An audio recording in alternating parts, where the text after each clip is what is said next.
On today's episode of the Retro Gamers Podcast, I discuss the new Xbox Retro Classics collection before kicking off the summer at the Silverball Retro Arcade, where I sit down with professional pinball and arcade senior tech Dan Toskaner for a special interview.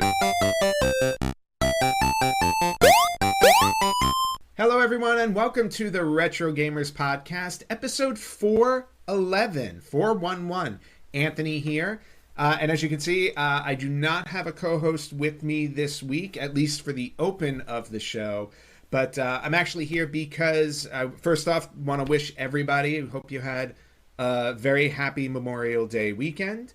And a special thank you to all the people who are out there that are in the service, that serve for our country. And obviously in remembrance of all those who valiantly lost their lives to ensure that we have the freedoms that we have. So there's a big thank you for that. But we're now at a turning point for the year, because usually after this weekend is when all the summer festivities start to kick off. So we're going headlong into summer, and I have something special for this episode now that we're kind of heading into the summer. But before we get to that, I wanted to go over a few bits of retro news, and then we'll jump into what we're going to be talking about this episode. And it's a really good interview that I have planned. So, but first, before we get to that, let's talk retro news.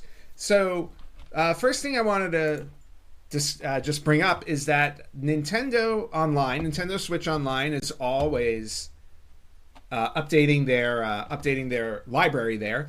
And we got 4 new Game Boy and Game Boy Color games added to the library. And those 4 games are Gradius, the Interstellar Assault, Survival Kids, The Sword of Hope, which is an RPG, and the Kirby puzzle game, Kirby's Star Stacker. So these all dropped on May 23rd. So they are available for you now if you want to check out the Nintendo Switch library and play some Game Boy games. Okay. Also, something that dropped. This is a purchase that you can actually have. It released actually on May 16th, but the Capcom Fighting Collection 2 was released on the Switch, PlayStation, Windows, and Xbox One. So you can get it everywhere. PC, everybody's got it. The game lineup on this one is actually pretty solid. You have Plasma Sword, Nightmare of Bilstein, Power Stone and Power Stone 2, which is really kind of awesome. I haven't played Power Stone since the original Dreamcast release, so it's cool to see that these are available again. We also have Capcom vs. SNK Millennium Fight 2000 Pro. I don't know a whole lot about the Millennium Fight version of this. And then we have Project Justice, Street Fighter Alpha 3 Upper, Capcom vs. SNK 2 Mark of the Millennium 2001, and Capcom Fighting Evolution. Again, that's a huge collection. And Project Justice, by the way, going back to that one really quickly, Project Justice is actually a sequel to the fighting game Rival Schools United by Fate, which was released on the original PlayStation. And I actually had that game for a while, and I absolutely loved it. It was just such a change for a fighting game. And it's one of the games I don't remember if I traded it in or if it was one of the games that got lost in one of my many moves. But unfortunately, it disappeared from my collection, and it's actually it's one of those rare games that's really expensive to find. I would love to get Rival Schools back in my collection, but Project Justice is part of this Capcom Fighting Collection. That's just, I'm actually excited about playing that one because I've never played it before. So again, that one is available now. You can purchase it on any of your systems or on PC. And then the last bit of news that I wanted to share, this is all about game releases. These all just came out recently, but Xbox announced recently, and it just launched, that if you are a Game Pass member, you now have access to what they're calling Xbox Retro Classics. And it's just a whole bunch of retro games that they released for Game Pass members free of charge. You don't have to pay for these. And right now there are 60 games available for you to play at any time. And at some point, they're going to be adding more. The plan is to have over 100 games in this collection. And 50 of the games currently are Activision games. Now, I'm not going to go through the full list of games, but just to lay out some of them, just to show you the breadth of what they're doing. Barnstorming, Checkers, Chopper Command, Commando, Decathlon, Demon Attack, Fishing Derby, Freeway, Grand Prix, Kaboom. I used to love playing Kaboom on the Atari. Mech Warrior 2, Pitfall and Pitfall 2, Riddle of the Sphinx, River Raid 1 and 2, Space Quest 2 and 6. I wonder if the rest of them are going to be coming. I would assume they were. The Dagger of Amon-Ra, Title Match Pro Wrestling, Trick Shot, Zork 1, The Great Underground Empire, and Zork 0. That's just I just randomly read off some of the games that are on there. But just the fact that you're getting a free collection. And on top of that, as a bonus for Xbox Game Pass members, the other thing that they announced is that if you want to sign up for Antstream Arcade right now, it's which has access to over 1,300 games, you can get that for $9.99. So a lot of benefits to Game Pass members. So if you are a Game Pass member, you should definitely check this out. I unfortunately I stopped my Game Pass a while ago because I don't really use. I never even got the Series X. I have an Xbox One, which I enjoyed, but I've been a PlayStation guy for a while. PlayStation 4 just kind of weaned me off of my Xbox. But this is a great benefit for everybody to have if you are an Xbox player and you want to go back and play some retro games. So really, really cool stuff there. And those were the 3 bits of retro news I wanted to share. And now we're going to get to the actual meat of this show. So again, like I said, Memorial Day weekend just passed. We're now going into the throes of summer. Everybody's going to be going out. The weather's going to get better. People are heading to the beach. And what I have set up for today is I did an interview. I actually drove down to Asbury Park, New Jersey, went on the boardwalk there, and I visited Silverball Retro Arcade, which is exactly what it says. It's a retro arcade. It has a lot of retro video games, and it has a lot of pinball machines. And I was put in touch with somebody there who you're about to see the interview with. Really, really amazing guy, very knowledgeable. His name is Dan Toskaner. He is the senior tech at Silverball Retro Arcade. He's been doing this for a very long time. We had a wonderful conversation. And afterwards, I'll just show this afterwards because you might be the shirt that I'm wearing right now. After we had our talk, and he walked me through the arcade, we went to. He took me over to a pizzeria where they have a challenge where if you eat an entire pie, an extra large pie of pizza, thankfully it was thin crust, they would give you a commemorative shirt, and their shirts change all the time. And the name of this place is Carmen's Pizzeria in Neptune City, New Jersey. So we went over to the pizzeria, and when we looked at what the limited edition shirt they were giving away at the time, it was video game related, and we both looked at each other and said, well, we just finished interviewing each other. This is absolutely perfect. So we both took the challenge, and you have to eat the whole pie in under a half an hour. We took the challenge. I was worried about it, but I actually finished eating mine before he finished his. And now I have the whole pie Eaters Club from Carmen's Pizzeria. I know Pete and Elda's is the bar that's there, but I'm just going to show off for those of you who are watching on YouTube or Spotify that this is the shirt from Carmen's Pizzeria. Again, Highway 35 in Neptune City, New Jersey.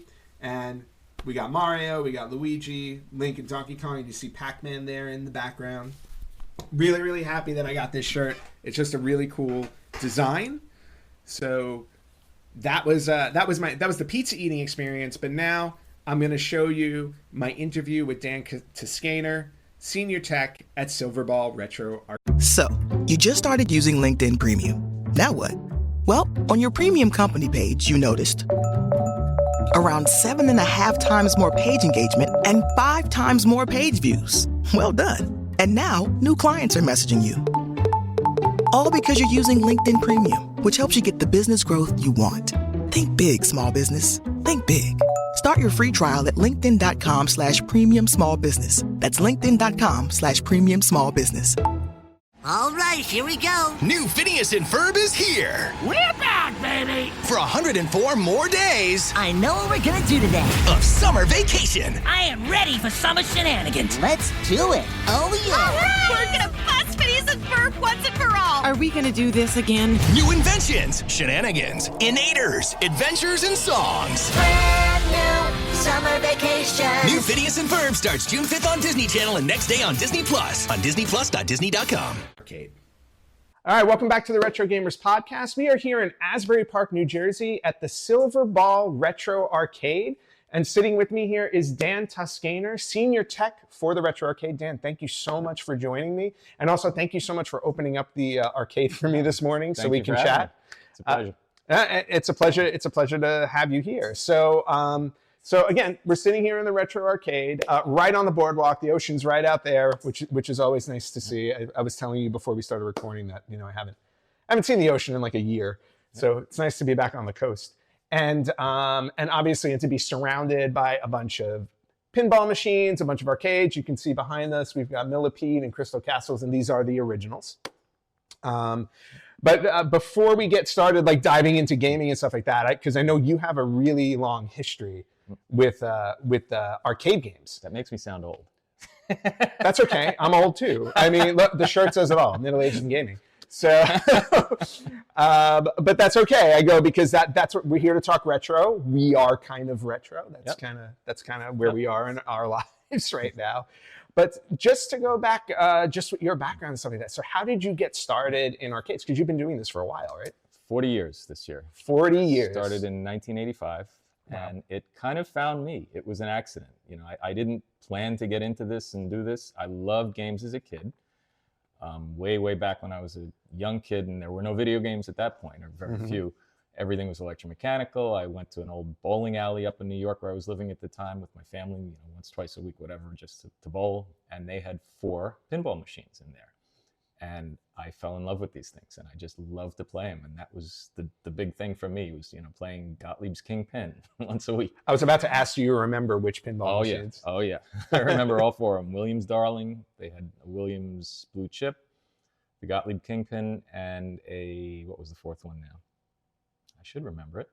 It'll come to me. It'll come to when it comes to you later. Just shout it out randomly during our conversation. It's fine. Oh, Williams Lucky Ace. Oh, there you go. See? Yep. That didn't take long. But Kingpin was the one because Kingpin gave you 2 games for a quarter. The others were just 1. Oh wow. Okay. Yeah. And back then when you're a kid, you want your quarter to go as far as it can go. Make it last. Yep. Nice. And it had cartoony graphics and stuff, and so that was the game. That was the one that really got me started. So that wasn't obviously work. That was just playing them. But after that, in high school, I was in high school in the early 80s, and all the video games were starting to just appear everywhere.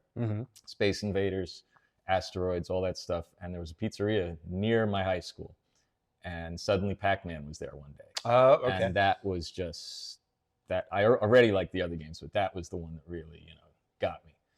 And it got a lot of people, actually. Oh yeah. I mean, there were fever. lines. There were people lining up quarters on the glass waiting to play, and you never see that anymore. But I was just gonna say, I still remember those days from like me. I was more a little late '80s, early '90s, but I still remember putting my quarter up there, and I remember the lines. Maybe not as long as like when Pac-Man first came out and stuff like that, but everybody just wanted to play, whether it was Pac-Man or something else. Yeah. My era, I think it was more like the Street Fighter and Mortal Kombat games, where everybody wanted next.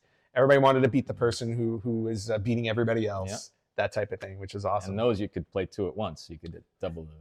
Yeah, exactly. Whereas with Pac-Man, it's like you wind up behind somebody who's like a Pac-Man wizard. Yeah, and you're waiting for an hour. Yeah, you're waiting for a while. I actually remember once I was in when I was living in LA.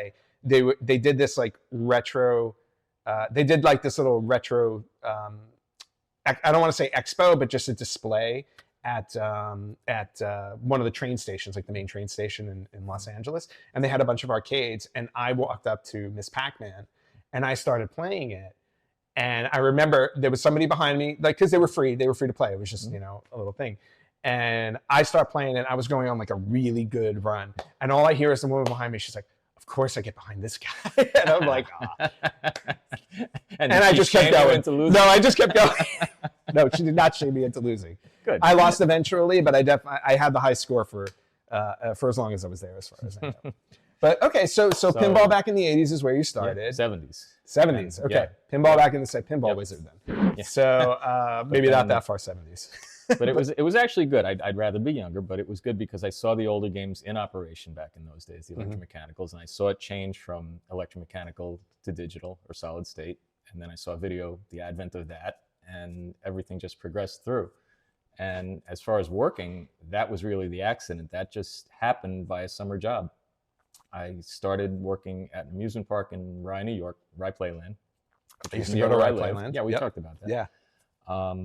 And I wasn't even trying to work in the arcades. It just happened to be that there was a classified ad in the newspaper because there was no internet back then. And it said, looking for young people to work for the summer, whatever it said. And I answered it. I went up, I interviewed, and I did not get the job.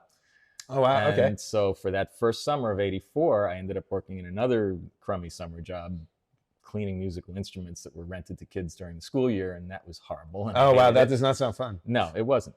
But it was something to do, and made a few bucks. Yeah. But anyway, so the next summer, they had kept my application at Playland, and they apparently liked me. I didn't even talk to the owner the first time I went there. Okay. But they had held it aside, and I learned later that the reason I didn't get the job the first year is because I was only 15.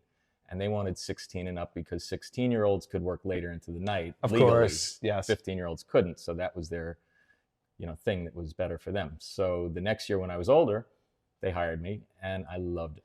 And it was just out of the blue. I ended up giving out change in arcades, watching the mechanics, and I was, everything was being absorbed as I was working. I didn't realize that this was going to turn into what it did. But I stayed there for 37 years. Wow. And the people, they were like family to me. They didn't own the whole park. They had concessions. But they were wonderful, wonderful people. And the parents are gone now, but I'm still in touch with the kids. I was there. We operated through 2019. Then COVID came. And after COVID, he never reopened. Okay. And the park is still there. The park is struggling. It's a county-owned park. That's a story for another day because I could go on for an hour just about the park. But still, that was what got me going with this. And if they were still in business, I would still be going up there once a week to work for them and help them because that's what I did. Even working here, living in New Jersey, far away, 2 hours, I would drive up there once a week on a Monday, spend the entire day. It was like a 20-hour day with the travel and everything, but I would, gladly do it because I love those people. So Well, I was just going to say, that's what you do for family. yeah. And they're not really my family, but it feels that Doesn't way. matter. Yeah. I was like, you get to pick family too. It's not just about blood relations. That's right. You know? But I just fell into it with them, and it was That's it was a good that's run. amazing. And then obviously, starting at such a young age, just not just playing the games, but just absorbing all of the technical aspects of it, like how to go into them and fix them and do all of these Learning things. in the trenches. Yeah. You just learned as you. Well, I would assume you had guides along the way, or did you just little learn, bit. or did you I- pretty much learn on your own? Well, I took a 2-year computer Okay. repair course at the local community college, and that helped. It sort of related, and the computers back then are nothing like they have today. No. But it did relate, as far as power supplies and electronics and that kind of thing. So I learned a lot from that. But other than that, it was just a matter of trying, learning, watching. And the guys that were there at the time doing the repairs were very nice, but they weren't there that often. It was, once, twice a week. Right. And the rest of the week, well, something's wrong with that. See what you can do. Can you fix it? And I just found that I had the hands for it and Nice. liked it. And thankfully didn't electrocute myself in the process because Yes. you can.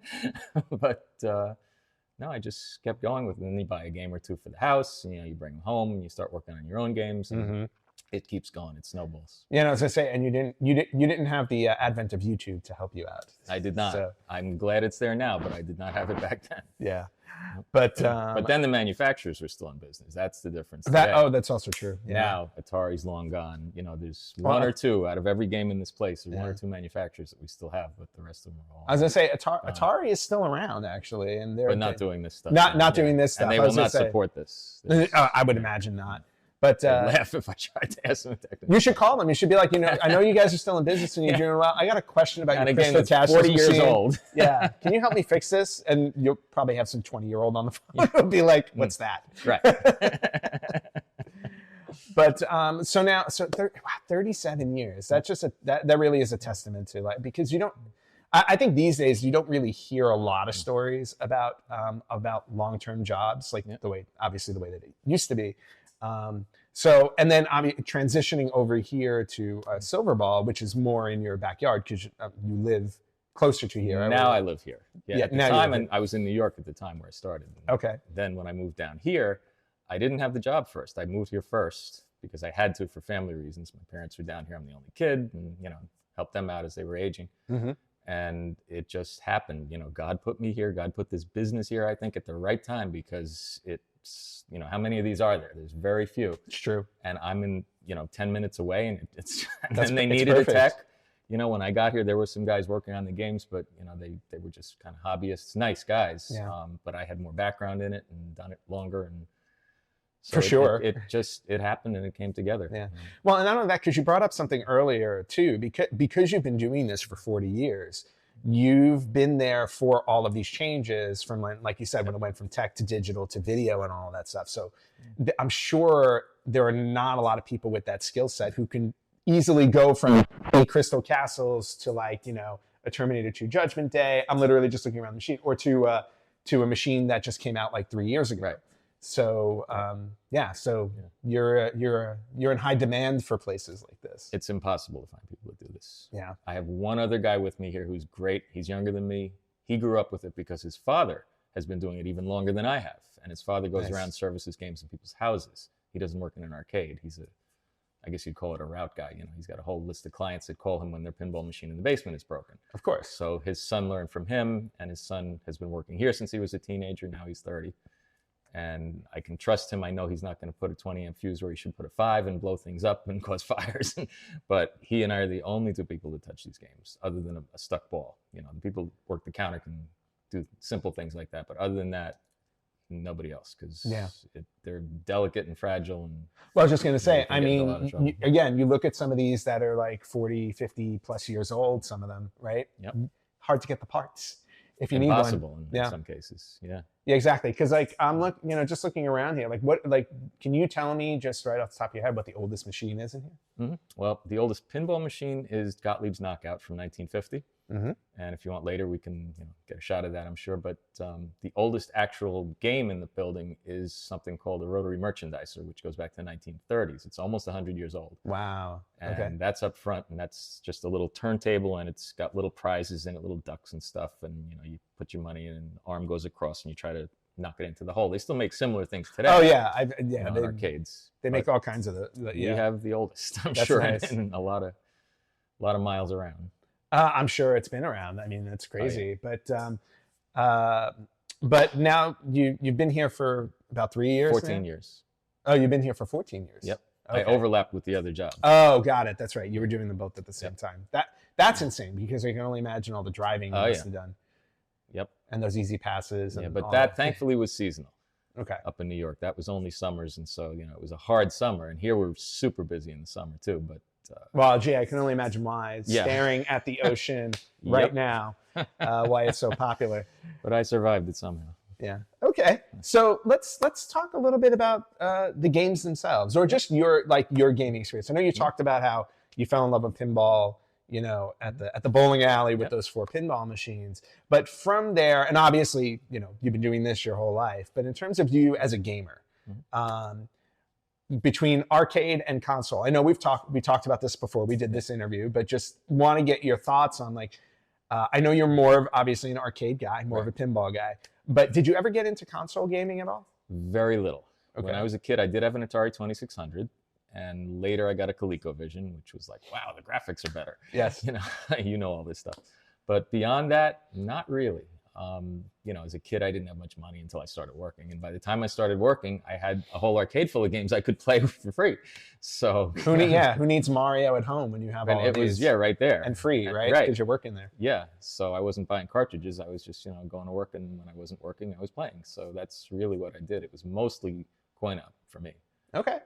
And then in terms of coin ops, where, I guess I'm trying to gauge, when you were younger, which ones drew your eye the most? I know Pac-Man, you said, was a big one, obviously. Yep. I was but what other ones were always your go-to games? it changed over the years. You know, of course. Let's go back. As things came and went. You know, I mean, just pinball. You know, like the first one I saw was Gottlieb's Kingpin, and then there were others that I played that I just liked. As they went digital, you know, there were cool games that came along. Williams made great pins all the way through the 90s, and even as video was becoming a big thing in the 80s, pinball was still going with it. So I played both. Okay. A lot of people were one way or the other. They love video and hate pinball, or they love pinball and hate video.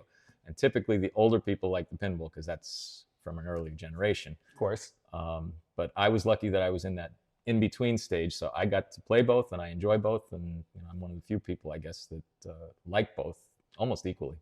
Okay, so if you had every single pinball machine available to you, and you had to pick just off the top of your head, you had to pick, like, this is my absolute favorite one, I'm going to run to this one first, which one is it going to be? Is it Gottlieb's Kingdom, or is it a different one? It depends on my mood. If I'm in the mood for something older, yeah, Gottlieb's Kingpin is my favorite just because it was the first one I ever played and just loved it from childhood. But if I want something a little newer, I like the faster games. There's a guy named Steve Ritchie who designed games starting in the 70s, and he's still doing it today for the few manufacturers that are out there. And his games are super, super fast. I love them. High speed, getaway. There's just so many great games. Twilight Zone, I know, is one of your favorites. That is my favorite pinball machine, yes. That is another one of mine because it's got so much in it. You can play for hours and not even get through the whole thing. But it's almost impossible to pick a favorite. A lot of times people ask me that question. It's tough to answer because there's so many things that I like. Okay. And here I like the ones that don't break too. Which there aren't any that don't break, but the ones that break less, I should say. That's the most important thing. Yeah. It's like, which machine do you like the best? The one that's working. Yeah. And then in terms of the arcade games, separate from pinball, so like you see your Crystal Castles, your Pac-Man and everything like that, what's the go-to? I like the Tato games from the 80s. Kicks, little boxes you would draw. Yep. You know, it's simple. It's ugly almost to look at, but it's fun to play. Zookeeper's another one. Zookeeper's such a good game. Yep. And again, just it's simple and it's not much to look at, but it's a fun game and challenging. Yeah, Zookeeper's one of those games that I think to this day, I don't know if they've ever released it on a console. I could be wrong about that. I remember there's a company online who released like a quarter arcade version of it.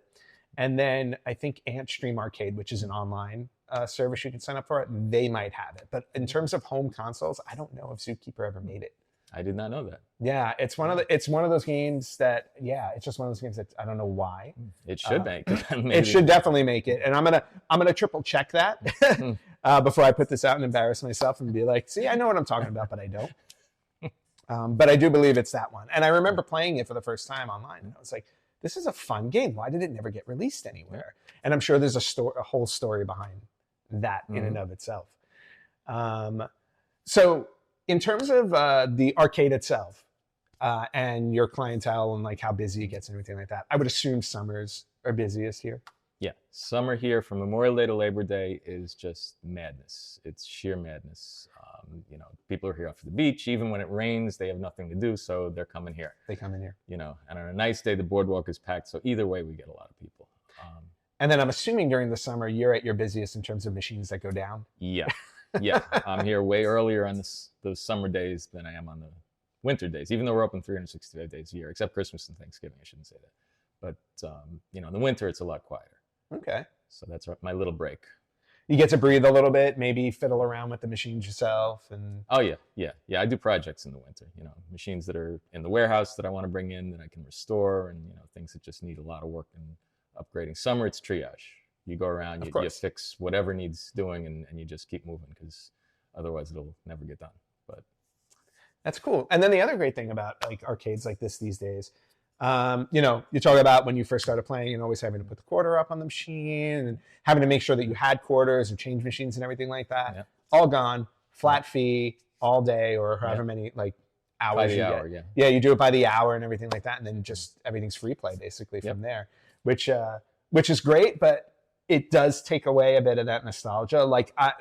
Even like arcades that I used to go to where you would get tokens instead of quarters, it still gave you that feeling. You know what I mean? Where it's like, it's like, this is a nice throwback, putting the token in the machine, whereas now it's just, here's $20. And on the pinballs, winning a free game was a big deal. Right. Yeah, exactly.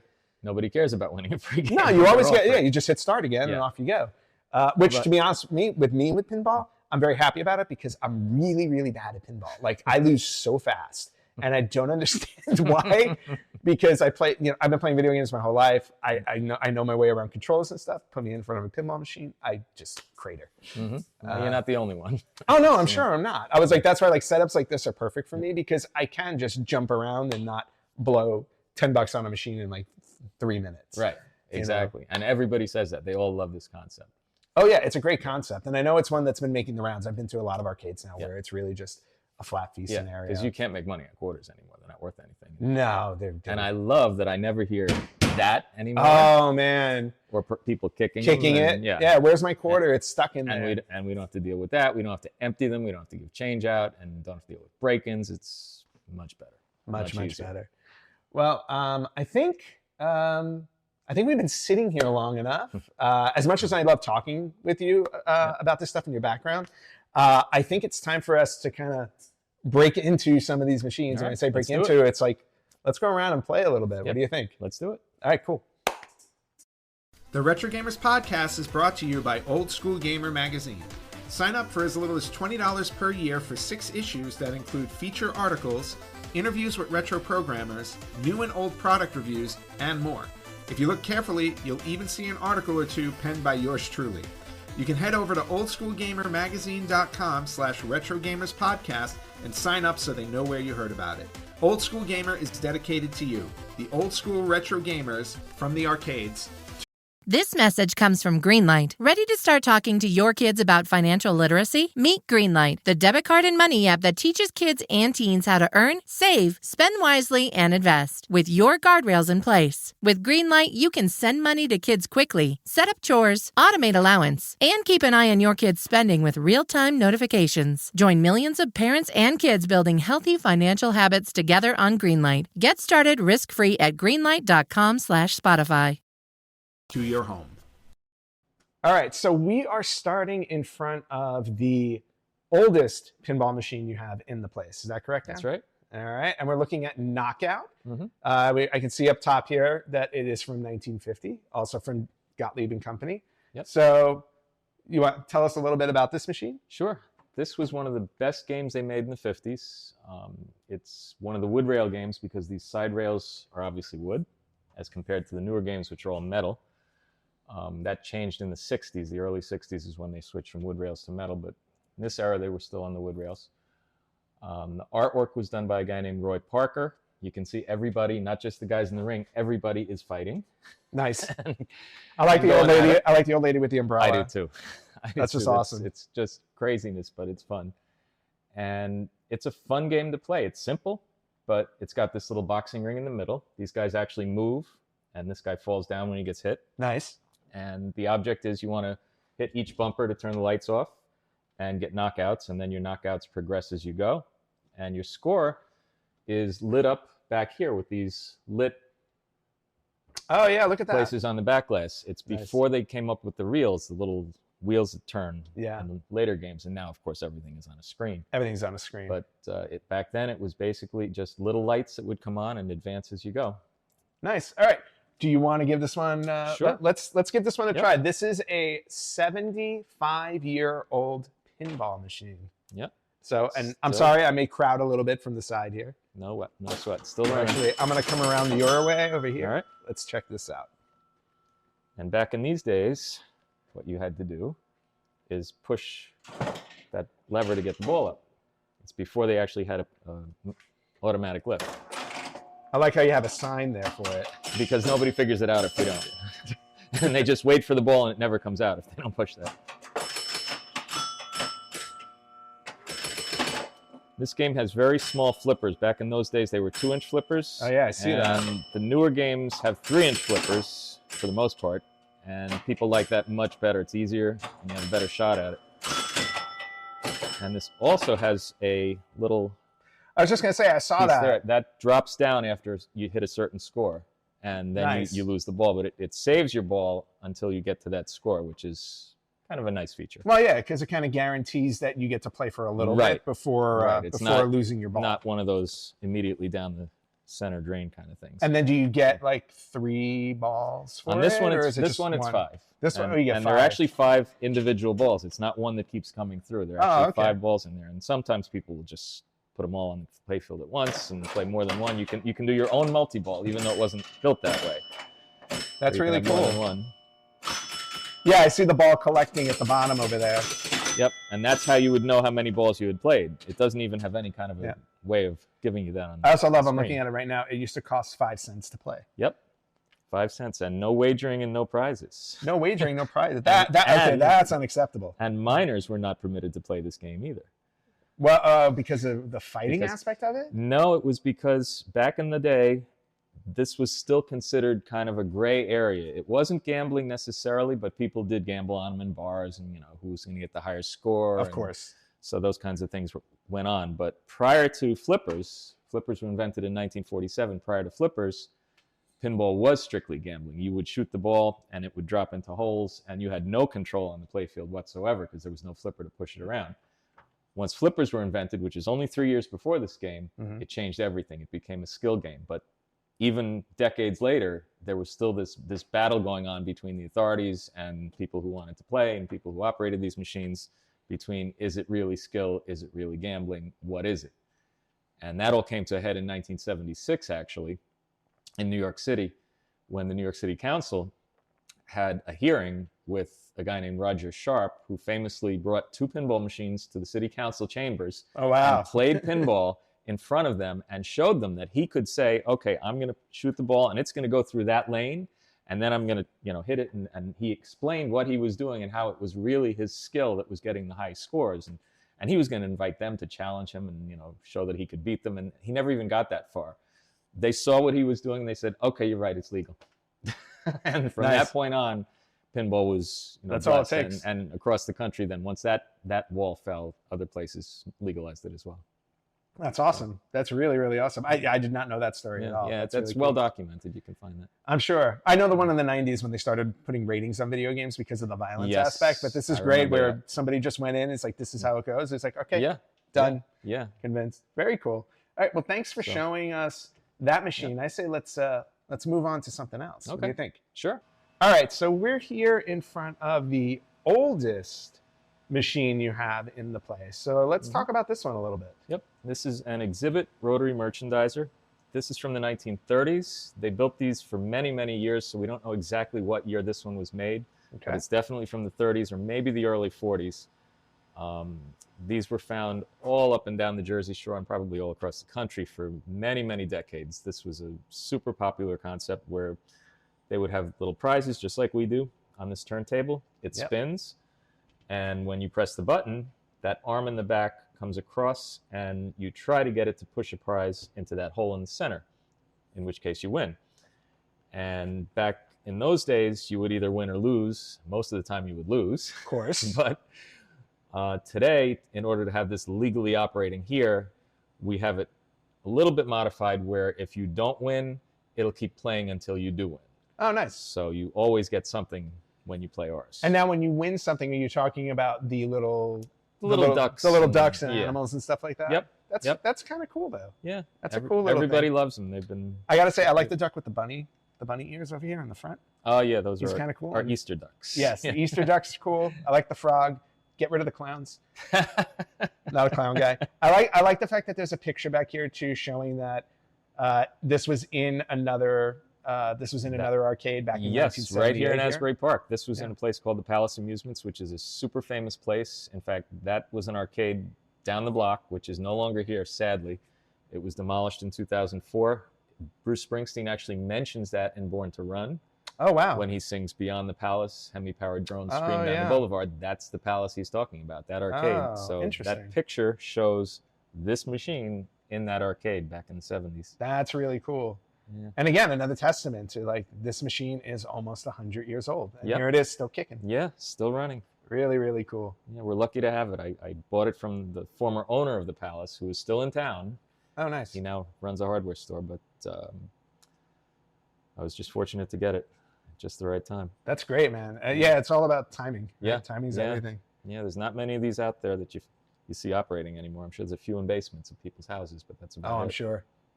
All right, let's move on. So no trip to an arcade is complete without going down Pac-Man Row. And obviously, you've got all the Pac-Mans here. We're looking Most of them. Most of them. We got Pac-Man, obviously Miss Pac-Man.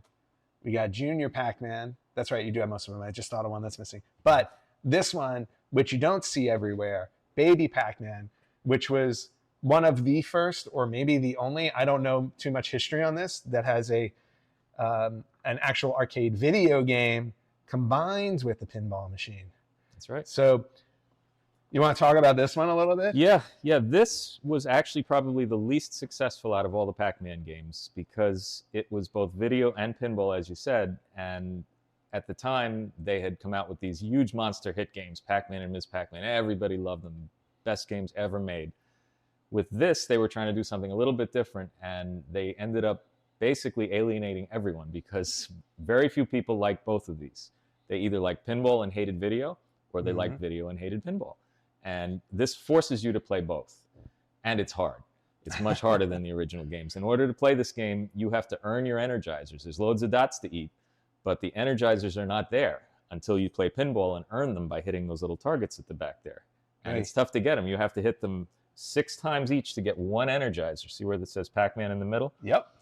That lights up as you hit the target, one letter at a time. And if you lose the ball, Baby Pac-Man goes back in the maze with no energizers, and those ghosts are aggressive as can be. And so you will not last long if you're not really good at both games. So that's a lot of work. Yeah, they built 7,000 of these things, despite the fact that it really wasn't that successful. But I enjoy it because I like both games. But all right, cool. A lot of people just didn't gravitate to it as much. All right, well, you know what? If you like it so much, why don't you give it a go? Let's give it a go. Sure.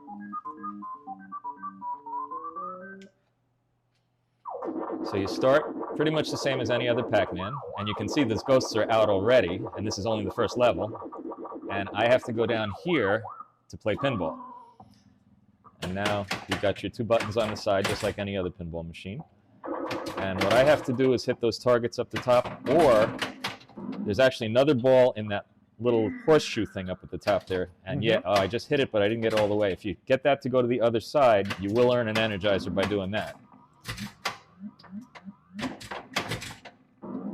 And you also have on the left and right where it says fruits. If you get all of those lights to light up, you will advance to the next fruit, which I think goes from cherries to strawberries, and basically the standard progression in a Pac-Man game. Yeah, and they're the more they go, the worth more points. More points, right? On the other side, it says tunnel. On the other side, that makes you go faster through the tunnel if you can hit that enough.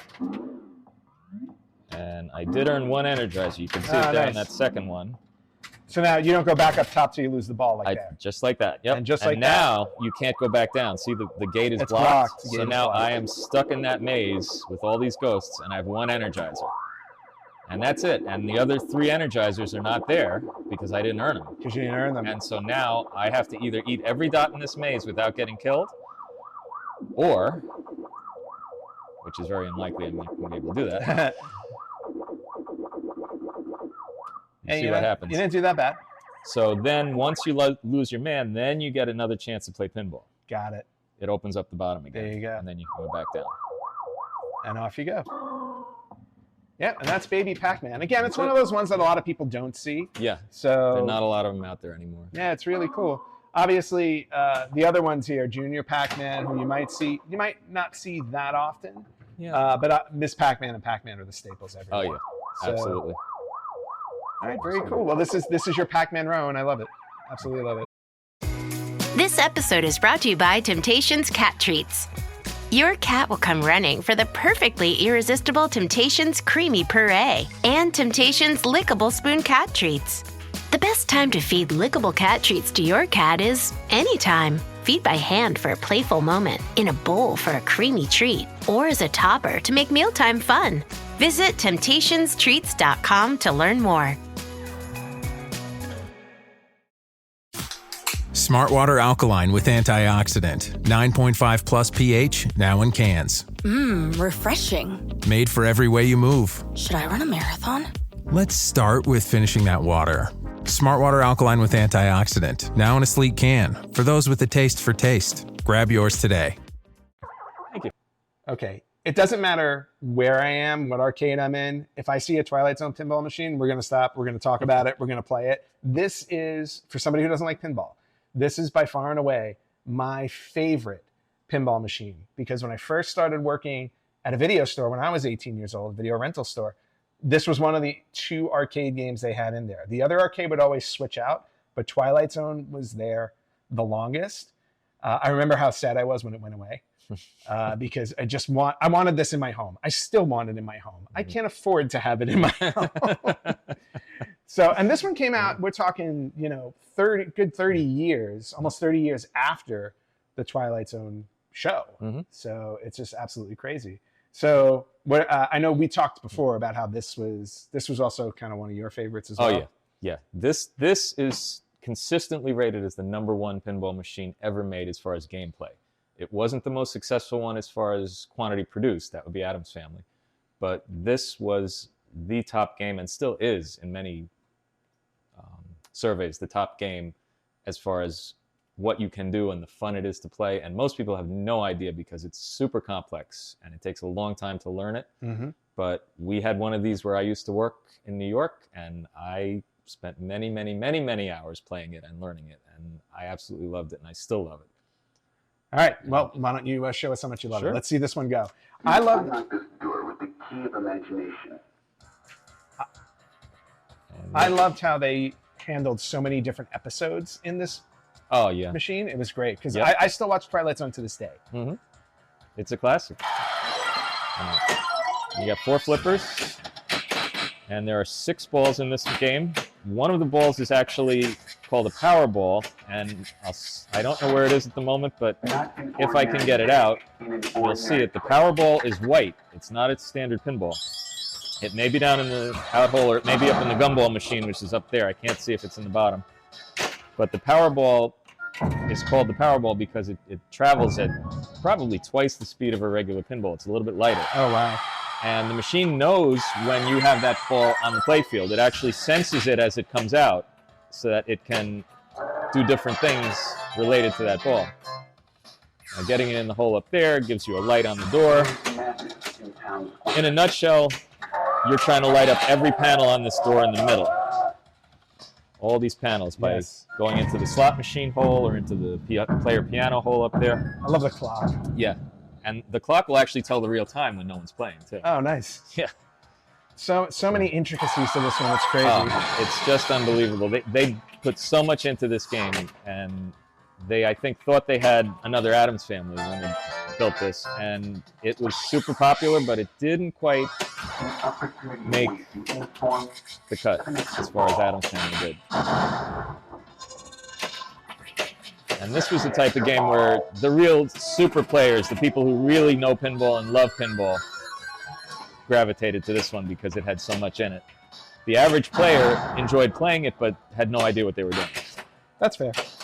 So even me to this day, I have no idea. I really have no idea. But you have fun. That's what counts. That's the bottom line. You just want to have fun. Go for the greed. Go for the greed. No, I was actually going for the gumball. Oh, you went for the gumball. Yeah, if I can get the gumball out, I may get the power ball. Nice. Which is, I'm trying to show you if I can do it.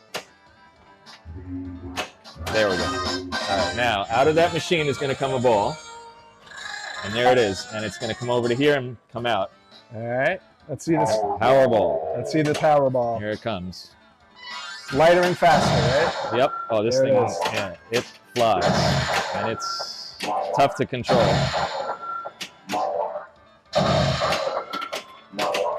And as you can see, gone.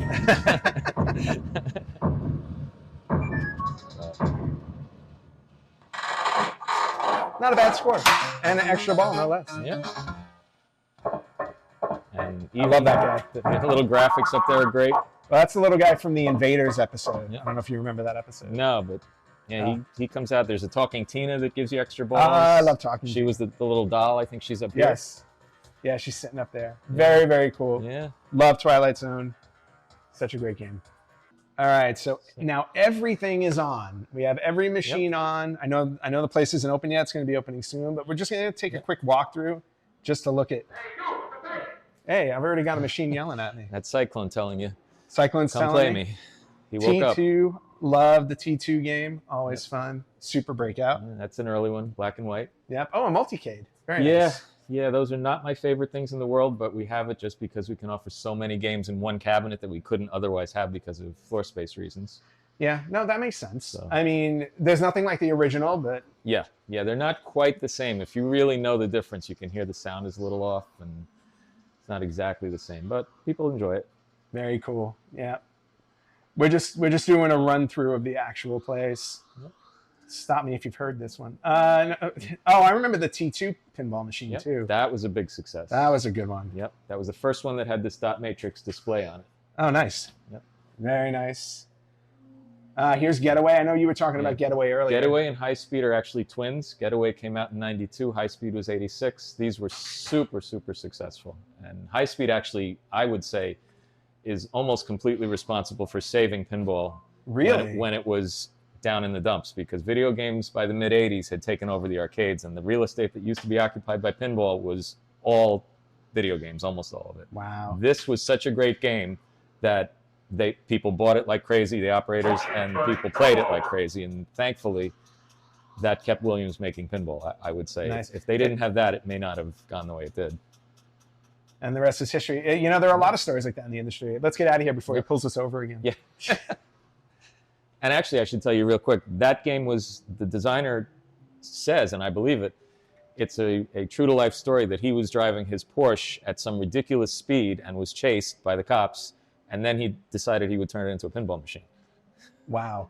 That was the That's result. a good story. Yeah, I believe that is true. Well, I mean, if he told the story, I mean, I would believe it. Yep. Oh, man. I love how the arcade has, like, newer machines, like alternating between newer and older machines. I think that's such a great setup. That actually was another sort of accident that happened. The reason we did that is because of during COVID, when we were allowed to open again after COVID, they wanted to keep people separated, obviously, as much as possible. And the older games are not played as much as the newer ones. So we felt that by alternating, we would have more space between people than having all newer games next to each other. Right. Smart. I And love it just worked, so we left it that way. No, honestly, I think it's a really smart setup. Yep. It's just, and here you go. This is the best-selling pinball machine of all time. Most successful game of all time. They made over 20,000 of them.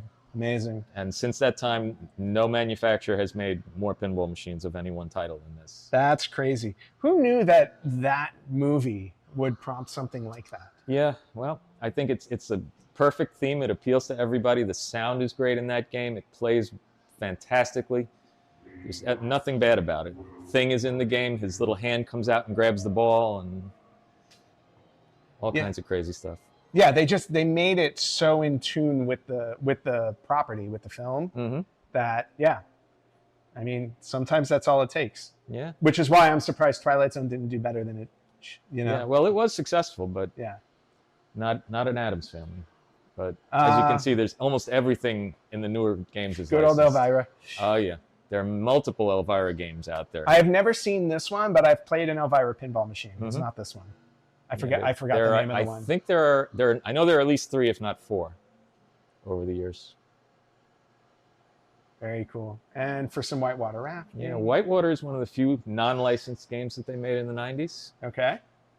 It's just a cool Well, thing. you know, it's funny how, like by the time we get to the 90s and everything like that, people were trying to take advantage of licenses because they know that would garner interest as opposed to coming up with something new. That's exactly right. Yeah.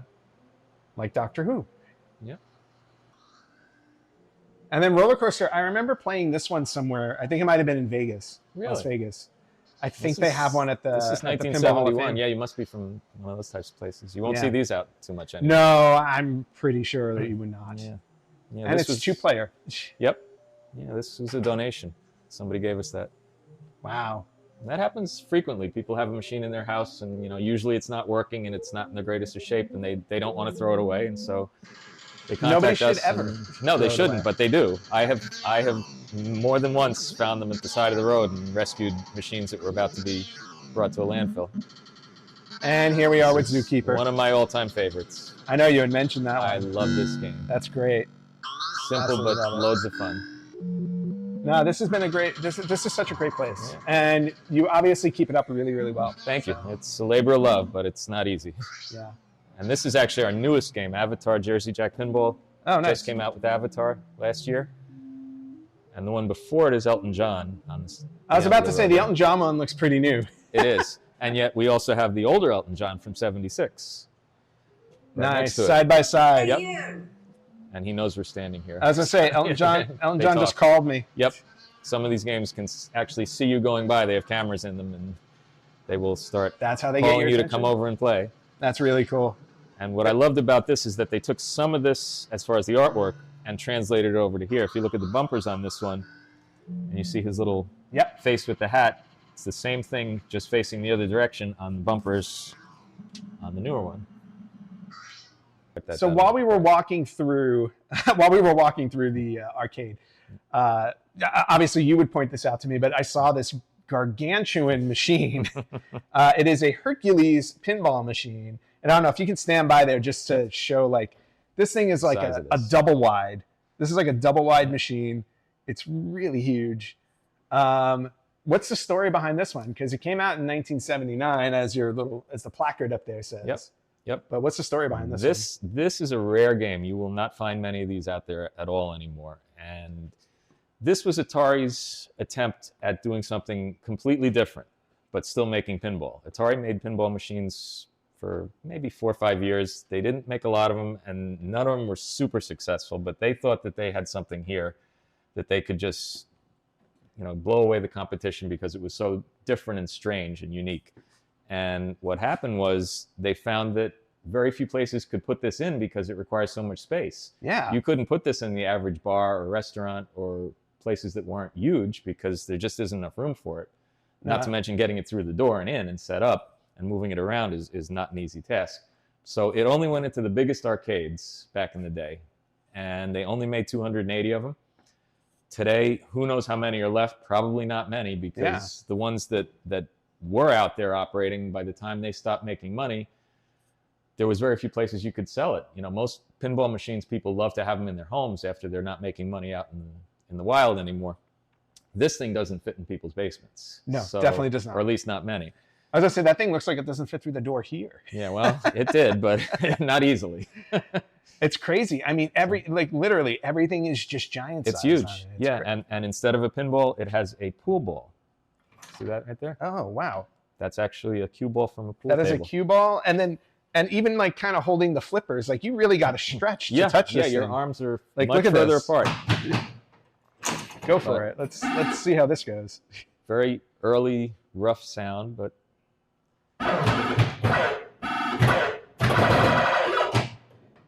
this is like if you were a giant. It's a giant's pinball machine. Yep. That's just crazy. Yeah, the little kids can't even play because they can't get their arms across. Yeah, I was just gonna say, like, this is an adult pinball machine for sure. Yeah, that's crazy. And it only has, besides the flippers, only has 4 moving solenoids in there, 2 bumpers and 2 slingshots. Oh wow! Everything else is just switches and lights, and it's because quite honestly not that much fun to play. It's just the novelty of it is what gets people. I was gonna say, like, this thing was probably so expensive to make they could not add more to it. Probably, yeah. Because I'm sure the price was insane. Mm-hmm. That is really cool. And then, in the same vein, like while we were standing here, you pointed out something on this side, and we're going to walk over there because I have never seen a joust pinball machine before. Mm-hmm. And you probably will never see another one. This is wild. This is because it's a two-sided. Yep. Tabletop. Two-sided tabletop format. Yep. This is crazy. They made a bunch of different machines in this type of a head-to-head competitive setup. Yep. And not just Williams. Williams made this one, but a lot of manufacturers tried this, and none of them were super successful. People seem to like the standard pinball where you're just one guy playing up and down rather than against somebody. Even though competitive games are popular, air hockey's popular, this just didn't seem to catch on too well. And when they came out with this, the Joust video game had already been out, and that was a big smash hit, as we all know. I love that one. And they thought they could translate it to pinball. And the sounds of this are very similar, and the theme of it obviously is the same. But again, the video players wanted to play video games. The pinball players wanted to play pinball, and they just didn't seem to cross over. So unfortunately, even though this is a cool game and it is fun to play, they only made 400 of them. And who knows how many are left today? Probably not a lot. It's crazy. But if you can find one of these, they are super expensive. That's a gem. Mm-hmm. And you obviously needed 2 people to play it. No, you don't. You don't need 2 people. What happens is if you only play on the 1-player mode, you play with all 4 flippers. Ah, on this interesting. Side. If you're playing 2 players, then that side is those flippers and this side is these flippers. Got it. And I can demonstrate that if you would. Yeah, let's go for it. See? So I'm in 1-player mode, so when I flip, all the flippers will flip. Got it. Oh, wow. And so if I flip the ball across, then I have to flip it back to me over here. And it's hard to see what's going on the other side because I was going to say because of the slope, it's got to be really difficult. You can see the ball, but it's hard to see the targets that you're hitting and aiming for. And obviously everything is reversed, so that makes it tough. But that is a really interesting machine. It's such a great novelty. I mean, it seemed like a good idea. Mm-hmm. It just but it just never caught on. I can understand the why it didn't catch on, because if you didn't have 2 people with you and seeing the other side would be difficult. Right. It's right. challenging. And it takes up a lot of room because you have to have not just the machine, but space for each player on either side. And so, they tried, but thankfully Williams was big enough that they could survive a few not so great games and still continue to make games, which they did until 1999. Wow, that's great. Really, and obviously the artwork, always classic. So, all right, cool. All right, let's, I know where I want to head next. I'm going to keep rolling. Yep. So we're going to go to the good old classic Mario Brother Donkey Kong row here, which also has another one of my favorites, which is Popeye. Popeye's a great game. So obviously, for those who don't know, I'm sure most people who watch this show know, Super Mario Brothers did have an arcade version, which is really awesome. And then, of course, you can't have an arcade without your Donkey Kong or Donkey Kong Jr., and last but not least, over here, Popeye. I love the Popeye game. It's amazing how Popeye was originally going to be the Donkey Kong That's game. right. That's correct. Yeah, I always love that story. Couldn't get the license. Could not get the license, and Shigeru Miyamoto created Donkey Kong as a result of that, and the rest is history. Yep. And then they did get the license and eventually did make a Popeye, because there's your Nintendo logo right up there. And yet it was not as popular. No, it definitely was not. Well, it was a completely different kind of game. Right. I remember having this Popeye on the NES, and I absolutely loved it. I used to play it all the time. But it's just, and it always amazes me to see Super Mario Brothers in an arcade, because I never saw this when I was a kid. Like Mario Brothers, never saw the arcade ever. I just had the NES game. So just whenever I come across it and I see it, it just makes me smile. It's just always a nice throwback. Yeah. And this was super popular. This made lots of money. Oh, I'm sure it did. And then there was also, I know you don't have it here, but the Versus version of it. Right. There's a Versus. Well, this is Versus. Oh, I'm sorry. This is Versus. Yeah, but it's not the dual I'm thinking cabinet. of the dual cabinet. Yeah. I'm thinking of the dual cabinet. They had the tents. They had the duals. Yes. There were different Which I did ones. run across once in my life. And I was like, that's really cool. But again, massive and heavy. And I'm sure it was a big deal. But okay. Had to stop for a moment just to pay my respects to these guys. ChatGPT Plus is free for college students through May. Here's the thing. You've got a lot to do between now and then. Studying for finals, writing papers, trying to keep your life on track. And ChatGPT can help with all of it. It can quiz you for your econ exam, make a study guide from your French notes, plan out your meals and study breaks. It can get really specific on how you like to learn. It can even help you come up with ways to stop procrastinating. So from now until summer break, take advantage of all the ways ChatGPT can make your life easier. Restrictions apply. This episode is brought to you by Pluto TV. Pluto TV has all the shows and movies you love streaming for free. That means laughter is free with gut-busting comedies like The Neighborhood, Key and Peele, and Ferris Bueller's Day Off. Mystery is free with countless cases to crack from Criminal Minds, Tracker, and Matlock. And thrills are free with heart-pumping hits like The Walking Dead and Defiance. Feel the free. Pluto TV. Stream now, pay never. Dan, this has been absolutely amazing. I have to say, this is one of the best arcades I think I've ever been to. I think that, obviously, looking around and first off seeing every machine actually works, which is good because look, every arcade machines go down, right? I mean, it happens, but just walking around, everything is kept in like tip-top shape. Clearly, you know what you're doing since you've been doing this for 40 years. It's a labor of love. Yep. And just walking through and seeing all of these different machines, definitely machines I've never seen before, especially on the pinball side. Like that Hercules machine is insane. Yeah. That's insane. The Joust machine is awesome. I'm surprised I've never come across these things before, but it's just amazing to see. And then even something as simple as like the throwback to skee ball at Right Playland. Like as soon as we're done recording, I'm walking right over to that machine. I'm walking right over there. You're going to do what everybody else does. You're right to that. I'm just going to go right to the skee ball machine because you know what? There's just that draw. Yeah. There's just that draw to it. But I got to say, like kudos to you, and you've had an amazing career, obviously in pinball, even though it may have happened accidentally. It's like, you know, you found your niche and you found it early, and you're still doing it 40 years later. I mean, I can't think of. I'm lucky to be doing what I'm doing.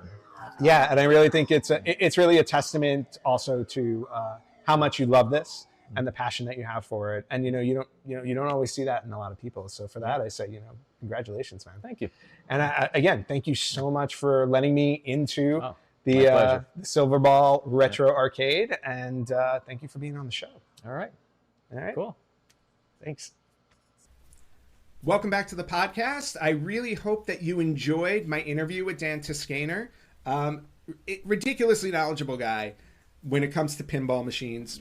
I was actually stunned with not only learning the things that he's been doing for his entire life. I mean, he said it himself, like 40 years of almost 40 years of working with pinball machines, which is just unbelievable. But just the fact that there are people like him out there that are still trying to preserve all of these great machines, some of them 50, 60, 70, 80 years old, as you saw in the video and the walkthrough of the arcade. And if you happen to be in the East Coast area, if you're hitting up the beach this summer, and you're in New Jersey, hit up Asbury Park, go to Silverball Retro Arcade. Again, it's a flat rate. It's a flat fee, and you can play all day if you want to, which is great. I had a blast over there. I played a whole bunch of pinball, which I've said on the show before. I'm not good at pinball. I am not good at pinball, but it was just a blast to be able to play that. Any place that has my Twilight Zone pinball machine, I'm all in. So it was great to see that. And I hope they have a very successful summer at Silverball Retro Arcade, and you guys should check it out.